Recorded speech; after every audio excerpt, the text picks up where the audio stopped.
Hello friends, स्वागत है आप सभी का हमारे यूट्यूब चैनल गुरुजी वर्ल्ड 0.3 में।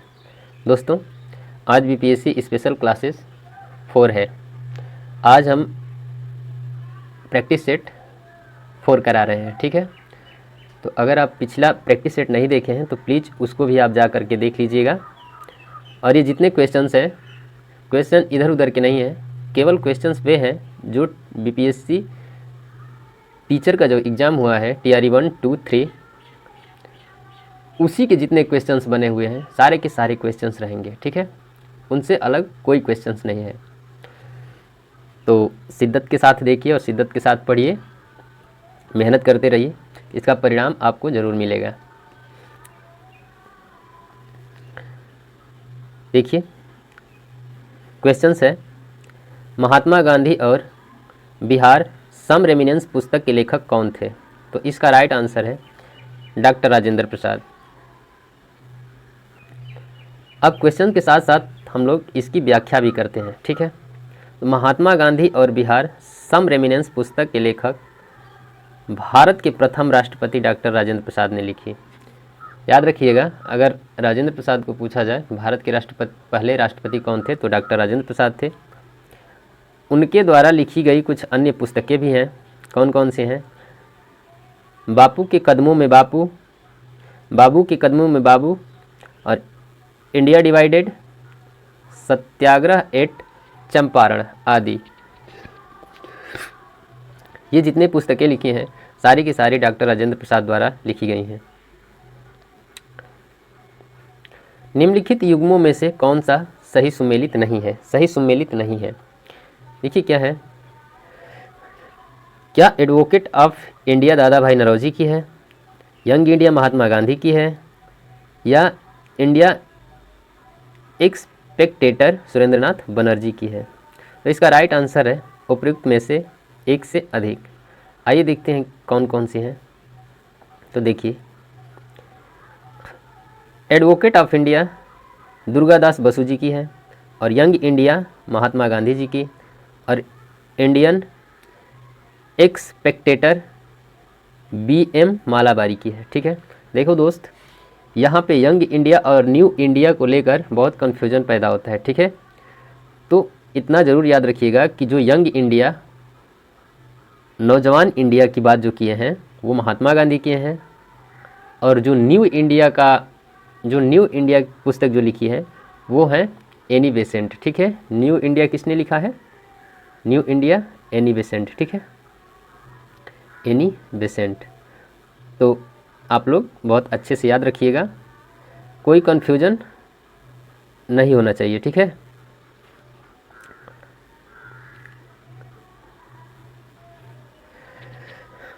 निम्नलिखित कथनों में से कौन सा सही है? क्या a bunch of old letter का लेखन डॉक्टर राजेंद्र प्रसाद ने किया था? क्या व्यक्तिगत सत्याग्रह में ब्रह्मदत्त दूसरे सत्याग्रही थे? या देखिए, तो इसका राइट आंसर है सुभाष चंद्र बोस ने द इंडियन स्ट्रगल का लेखन किया था, ठीक है। यही एक सही है। देखिए, पहले सत्याग्रही और दूसरे सत्याग्रही के बारे में भी दिया है। द इंडियन स्ट्रगल के लेखक नेताजी सुभाष चंद्र बोस हैं। इसमें सन 1920 से 42 तक के इतिहास का उल्लेख किया गया है, ठीक है। द स्ट्रगल इंडिया में 1920 से 1942 तक के इतिहास का क्या किया गया है? उल्लेख किया गया है। अ बंच ऑफ लेटर्स की रचना जवाहरलाल नेहरू ने की थी। व्यक्तिगत सत्याग्रह में दूसरे सत्याग्रही जवाहरलाल नेहरू थे, जबकि प्रथम सत्याग्रही विनोबा भावे थे। याद रखिएगा, गांधी जी के जो सत्याग्रह हुआ था उसमें प्रथम सत्याग्रही विनोबा भावे थे, और व्यक्तिगत सत्याग्रह में दूसरे जो सत्याग्रही थे वो कौन थे? जवाहरलाल नेहरू थे।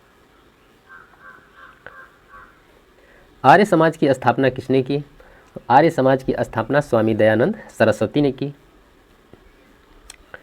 अब देखिए, कब हुआ आर्य समाज की स्थापना? आर्य समाज की स्थापना 1875 में स्वामी दयानंद सरस्वती ने मुंबई में की, ठीक है। कहाँ पे की? मुंबई में की, जिसका मुख्य उद्देश्य प्राचीन वैदिक धर्म की शुद्ध रूप में पुनः स्थापना करना, ठीक है।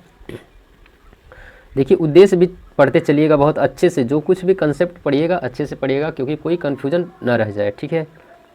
सन 1877 में लाहौर में आर्य समाज का मुख्यालय स्थापित किया गया था। ठीक है, 1877 में अगर पूछे कि आर्य समाज का मुख्यालय 1877 में कहाँ पे स्थापित किया गया था, तो वो था लाहौर। ठीक है,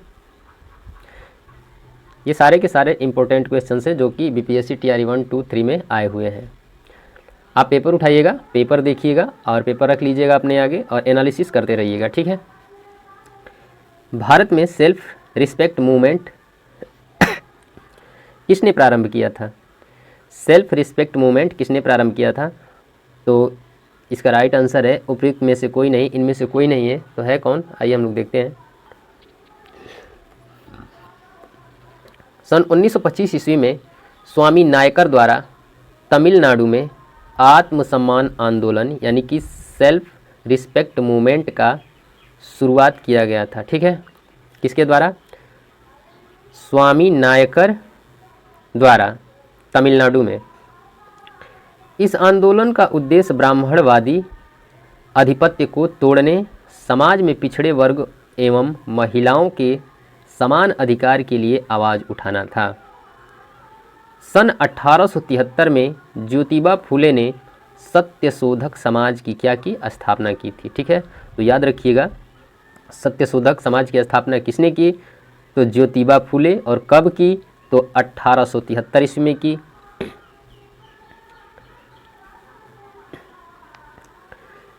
इंडिया फॉर इंडियन, इंडियन के लिए प्रसिद्ध नारा किसने दिया? तो इसका राइट आंसर है स्वामी दयानंद सरस्वती ने। स्वामी दयानंद सरस्वती ने। देखिए, इंडिया फॉर इंडियंस का प्रसिद्ध नारा स्वामी दयानंद सरस्वती ने दिया था। दयानंद सरस्वती ने सन 1875 में मुंबई में आर्य समाज की स्थापना की थी। स्वदेशी व हिंदी का समर्थन करने वाला आर्य समाज प्रथम संगठन था। देखिए, यही संगठन था जो स्वदेशी और हिंदी का समर्थन करने वाला प्रथम संगठन था। ठीक है, और बम्बई में दयाराम सरस्वती ने आर्य समाज की स्थापना की थी। ठीक है, तो सारे के सारे जो भी स्टेटमेंट आप पढ़िएगा, ठोस में पढ़िएगा और बहुत अच्छे से अपने दिमाग में रखिएगा, क्योंकि इधर आप अगर स्ट्रगल कर लिए तो फिर वहाँ पे जाएंगे आपको एकदम सहज महसूस होगा, बहुत अच्छे से पेपर देंगे, एग्ज़ाम देंगे। अब देखिए, आप देखिएगा, जब इन सारे जितने हम क्वेश्चंस करा रहे हैं, आप लोग एग्ज़ाम में बैठिएगा, सारे के सारे इसी के इर्द गिर्द आपको दिखेंगे। ठीक है,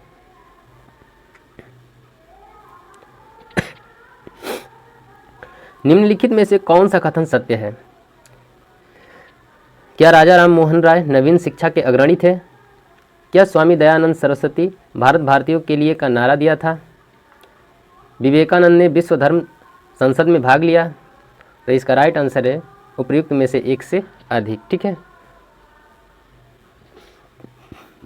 देखिए, राजा राम मोहन राय को भारत में नव जागरण का अग्रदूत माना जाता है। ये इंपॉर्टेंट क्वेश्चंस है, सारे के सारे इंपॉर्टेंट क्वेश्चंस हैं, लेकिन जो आपको दिमाग में रखना चाहिए एकदम, क्योंकि ये आ सकता है, हूबहू आ सकता है। ठीक है, तो राजा राम मोहन राय को भारत में नव जागरण का अग्रदूत माना जाता है। वह नवीन शिक्षा के अग्रदूत रहे, हैं। इसके लिए डेविड हेयर के सहयोग से हिंदू कॉलेज 1817 कोलकाता एवं वेदांत कॉलेज 1925 कोलकाता की स्थापना की। ठीक है, किसके साथ की? तो डेविड हेयर के साथ की। स्वामी दयानंद सरस्वती ने आर्य समाज की, देखिए दोस्तों हमेशा आ रहा है, आर्य समाज की स्थापना की 1875 ईस्वी में, और वो भी कहाँ पे की? बम्बई में की। और स्वदेशी व हिंदी का समर्थन करने वाला यह प्रथम संगठन था, हमने अभी पीछे पढ़ा है। इसका मानना था कि भारत भारतीयों के लिए है। इंडिया फॉर इंडियंस जो नारा दिया था, इन्होंने ही दिया था। और विवेकानंद जी ने रामकृष्ण मिशन की स्थापना 1897 ईस्वी में की, वाराणसी में की। इन्होंने 1893 ईस्वी में अमेरिका के शिकागो शहर में आयोजित विश्व धर्म सम्मेलन में भारत का नेतृत्व किया था। ठीक है, इस सम्मेलन में उन्होंने भौतिकवाद व अध्यात्मवाद के मध्य संतुलन स्थापित करने पर बल दिया था। ठीक है, बल दिया था। तो देखिए, अगर आप स्टेटमेंट पढ़ते चलिएगा तो सोच लीजिए कि इसी स्टेटमेंट में बहुत अच्छे अच्छे आपको प्रश्न मिलेंगे और बहुत अच्छे अच्छे आपको उत्तर भी मिलेंगे। ठीक है, तो इसीलिए सारा का सारा स्टेटमेंट पढ़ते रहिए।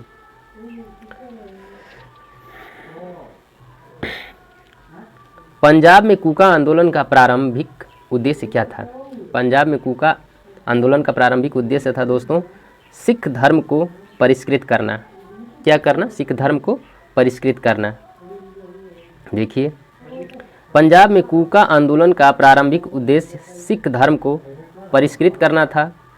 कूका पंजाब में एक धार्मिक राजनीतिक आंदोलन था। ठीक है, और कूका मुख्य रूप से सिख धर्म का हिस्सा नहीं था। याद रखिएगा, कूका जो आंदोलन था मुख्य रूप से सिख धर्म का हिस्सा नहीं था। लोगों को एकजुट करने के लिए सतगुरु राम सिंह जी ने 12 अप्रैल 1872 को कूका आंदोलन शुरू किया। ये सारे के सारे जितने आंदोलन हैं, जो कुछ भी है, जितना आया है बीपीएससी ने पूछा है, आप देखिए एकदम डायरेक्टली एकदम इसी के इर्द गिर्द पूछेगा। टीआरई 1 का जब पेपर हुआ था, टीआरई 2 में रिपीटेटिव क्वेश्चन आए थे, टीआरई 3 में भी रिपीटेटिव क्वेश्चंस आए थे, और इस बार भी रिपीटेटिव क्वेश्चंस आएंगे। और आप देखिएगा इसी से क्वेश्चंस रहेंगे, अलग नहीं रहेंगे। अब देखिए, नव भारत का पैगंबर कौन कहलाता है? तो नव भारत का पैगंबर राजा राम मोहन राय। ठीक है, इनको भारत का अग्रदूत भी माना गया है। अभी हम लोग पीछे पढ़े हैं।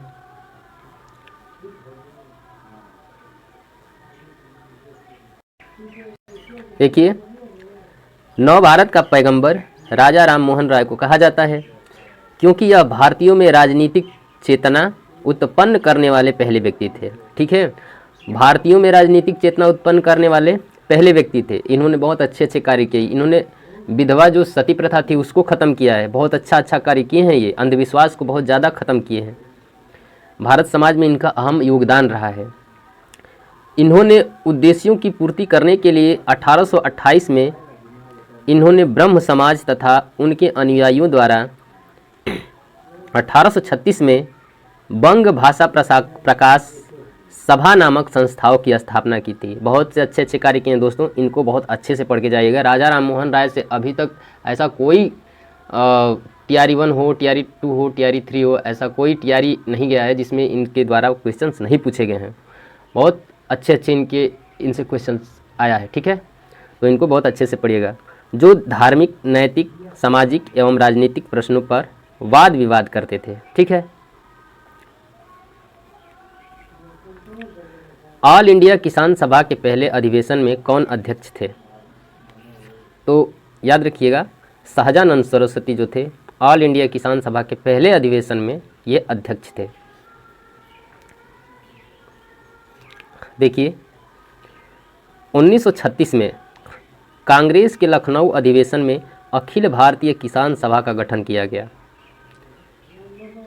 अब यहाँ पे देखिए, कांग्रेस का लखनऊ अधिवेशन में अखिल भारतीय किसान सभा का संगठन किया गया। ठीक है, इसके पहले अध्यक्ष सहजानंद सरस्वती थे। इस सभा में एक किसान घोषणा पत्र जारी किया जिसमें जमींदारी उन्मूलन और सभी किराएदारों के लिए अधिकारों की मांग की गई। ठीक है,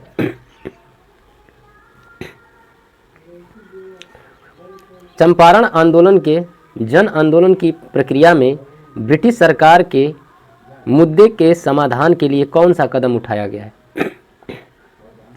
तो याद रखिएगा, उसके लिए चंपारण कृषि समिति की स्थापना की गई। चंपारण आंदोलन के जन आंदोलन की प्रक्रिया में ब्रिटिश सरकार ने इस मुद्दे का समाधान के लिए चंपारण कृषि जांच समिति की स्थापना की थी। ठीक है, चंपारण कृषि जांच समिति के अध्यक्ष एफजी सलाई थे। इसके सदस्य थे सीजे रेड, महात्मा गांधी LC अदामी, राजा हरिहर प्रसाद, अनुग्रह नारायण सिंह और जी रैनी, जबकि MEL टेन्नर सचिव थे। बाद में राजा हरिहर प्रसाद के खराब स्वास्थ्य के कारण उनके स्थान पे महाराजा कृत्यानंद सिंह को सदस्य बनाया गया। देखिए इसमें से बहुत क्वेश्चन इसमें से भी बन सकते हैं कि जो चंपारण कृषि जांच समिति की स्थापना हुई थी उसमें किसकी जो स्वास्थ्य था, किसका स्वास्थ्य खराब होने के कारण उनके स्थान पे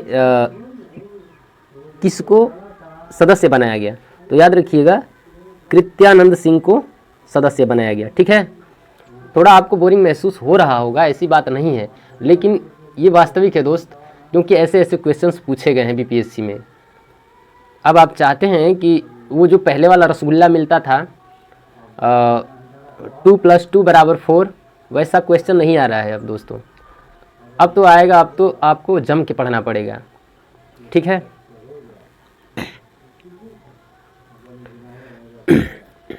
अब देखिए निम्नलिखित में से किसान किस आंदोलन में महात्मा गांधी ने भूख हड़ताल को हथियार के रूप में सर्वप्रथम प्रयोग किया था। किस आंदोलन में महात्मा गांधी ने हड़ताल को हथियार के रूप में सर्वप्रथम प्रयोग किया था। तो वह था अहमदाबाद हड़ताल, जो अहमदाबाद में मिल मजदूरों के लिए किए थे, वहीं था। आइए देखते हैं। अहमदाबाद हड़ताल 15 मार्च 1918 आंदोलन के दौरान महात्मा गांधी ने भूख हड़ताल को हथियार के रूप में सर्वप्रथम प्रयोग किया था। इस भूख हड़ताल का प्रमुख कारण मिल मालिकों एवं मजदूरों के बीच प्लेग बोनस विवाद था। क्या था मुख्य कारण, क्या था? प्लेग बोनस विवाद था। वर्ष 1917 में अहमदाबाद में प्लेग फैल जाने के कारण मिल मजदूरों ने पलायन करना शुरू कर दिया, यानी कि मिल मजदूर वहां से जाने लगे, जिसे रोकने हेतु मिल मालिकों द्वारा मजदूरों को प्रति माह प्लेग बोनस देना शुरू किया गया। ठीक है, उनको रोकने के लिए जो मिल के मालिक थे उन्होंने प्लेग बोनस उनको देना शुरू कर दिया, ताकि इसके लालच में वो लोग क्या करें, रुके रहें। इस बीमारी के प्रकोप से कुछ कमी आने पर मिल मालिकों द्वारा दिए गए इस बोनस को बंद कर दिया गया। अब धीरे धीरे बीमारी जो है वो ख़त्म होने लगी, धीरे धीरे बीमारी ख़त्म होने लगी, तो कुछ मिल मालिकों को ऐसा लगा कि नहीं, अब इन लोगों की ये मजदूरी बंद कर देनी चाहिए, तो प्लेग बोनस बंद कर दिए। इसी के लिए वहाँ पे हुआ था भूख हड़ताल, जिसको प्रथम बार गांधी जी ने हथियार के रूप में इस्तेमाल किया था। ठीक है, तो अहमदाबाद याद रखिएगा, अहमदाबाद हड़ताल 15 मार्च 1918 में हुआ था। बंकिम चंद्र चट्टोपाध्याय के आनंद मठ में किस विद्रोह का उल्लेख है? तो याद रखिएगा सन्यासी विद्रोह का उल्लेख है। देखिए, बंकिम चंद्र चट्टोपाध्याय के आनंद मठ में सन्यासी विद्रोह का उल्लेख है। सन्यासी विद्रोह बंगाल में वर्ष 1770 से 1820 के बीच में हुआ था। बहुत ज़्यादा है दोस्त, 1770 से 1820 के बीच हुआ था। बंगाल में वर्ष 1770 के भीषण अकाल के बाद सन्यासी विद्रोह हुआ, जिससे घोर अराजकता और दुर्दशा उत्पन्न हुई। हालांकि विद्रोह का तात्कालिक कारण हिंदुओं और मुसलमानों दोनों के पवित्र स्थानों हेतु जाने वाले तीर्थ यात्रियों पर अंग्रेजों द्वारा लगाए गए प्रतिबंध थे। देखो दोस्त, इसका मुख्य कारण ये था कि जो अंग्रेज थे वो हिंदू और मुसलमानों के अपने अपने पवित्र स्थान पे जाने के लिए प्रतिबंध लगा दिए थे। ठीक है, इसका मुख्य कारण यही था, सन्यासी विद्रोह का मुख्य कारण यही था। ठीक है,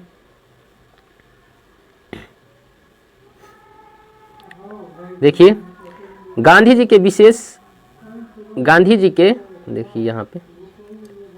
जी को विशेष रूप से चंपारण आने और वहाँ के कृषकों की दयनीय स्थिति को देखने हेतु किसने अनुग्रह किया था? Very very most important. ठीक है, ये क्वेश्चंस बार बार पूछे गए हैं, एकदम हूबहू क्वेश्चंस पूछे गए हैं। ठीक है, तो वो थे राजकुमार शुक्ला। राजकुमार शुक्ला ने ही गांधी जी को प्रथम बार चंपारण आने में और कृषकों की दयनीय स्थिति को देखने का अनुग्रह किया था। देखते हैं, देखिए, गांधी जी को विशेष रूप से चंपारण आने और वहाँ के कृषकों की दयनीय स्थिति देखने हेतु राजकुमार शुक्ला ने अनुग्रह किया था। चंपारण बिहार में एक जिला है और वर्ष 1914 से 16 में इस क्षेत्र के किसानों ने कठोर ब्रिटिश अत्याचारों के खिलाफ आंदोलन किया था। 1914 से 1916 के बीच वहाँ के किसान ब्रिटिश अत्याचारों के खिलाफ आंदोलन किया था और उन्हीं के दयनीय स्थिति को देखने के लिए राजकुमार शुक्ला ने क्या किया था, गांधी जी से अनुग्रह किया था कि आप चलिए और वहाँ के स्थिति को देखकर कुछ क्या कीजिए, कुछ बंदोबस्त कीजिए। देखिए, भारतीय किसानों के इतिहास में संगठित सहयोग का प्रथम उदाहरण कहाँ घटित हुआ? तो ये था बिहार एवं बंगाल में। देखिए, भारतीय किसानों के इतिहास से संगठित सहयोग का प्रथम उदाहरण 1781 में बंगाल प्रेसिडेंसी में घटित हुआ। इस विद्रोह को बिहारी विद्रोह या बंगाल के किसान विद्रोह के नाम से जाना जाता है। ठीक है, इसी विद्रोह को, ये 1781 में हुआ, इसी विद्रोह को बिहारी विद्रोह या बंगाल के किसान विद्रोह के नाम से जाना जाता है। ठीक है, तो आज के लिए इतना ही दोस्तों, और जितने क्वेश्चन थे बहुत इंपॉर्टेंट क्वेश्चंस थे। अगर आपको इसकी पीडीएफ चाहिए तो आप हमारे टेलीग्राम चैनल से जुड़ सकते हैं और वहां से इसकी पीडीएफ प्राप्त कर सकते हैं। ठीक है, वीडियो अच्छी लगी तो प्लीज़ वीडियो पे एक लाइक मारिए और चैनल को सब्सक्राइब कर दीजिए ताकि आपको जो आने वाली वीडियो है आपको मिलती रहे। और डेली 9:30 बजे आपको PM यानी कि रात को 9:30 बजे आपको ये लाइव अवेलेबल मिल जाएगा। ओके दोस्तों, धन्यवाद।